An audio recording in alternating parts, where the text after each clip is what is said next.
কাউকে মানসিক কষ্ট দিচ্ছেন, খুব যত্ন করে দিন যাতে কেউ টের না পায়। তবে নিজেকেও একটু তৈরি রাখবেন ভবিষ্যতের জন্য। যে কষ্টগুলো আপনি দিচ্ছেন, দুনিয়াতেই তার পুরোটা না হলেও মিনিমাম 1/3 ভোগ করে যেতে হবে। যে গোলাকার এই পৃথিবীতে আপনার দেওয়া কষ্টগুলো ঘুরে ফিরে কিন্তু আপনার কাছেই ফেরত আসবে একদিন না একদিন। আপনি অনুশোচনা আর আত্মগ্লানিতে ভুগতে ভুগতে একটা সময় শেষ করে দেবেন নিজেকে।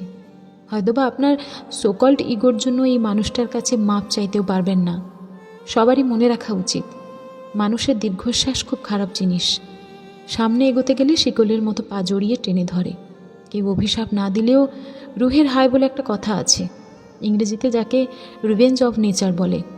মানুষ ভুলে গেলেও প্রকৃতি কিছুই ভোলে না, সময়ের ব্যবধান মাত্র।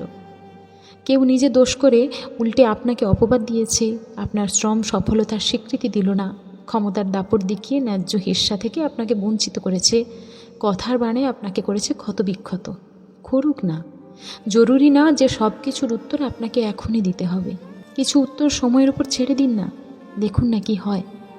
সবসময় আমরা বুঝে উঠতে পারি না ঠিক কোন অপরাধের শাস্তি আমরা পাচ্ছি। কাউকে কষ্ট দিয়ে, অপমান করে, কাঁদিয়ে, কথা দিয়ে বেমালুম ভুলে যাই আমরা, কিন্তু প্রকৃতি ভোলে না, প্রকৃতি ক্ষমা করে না।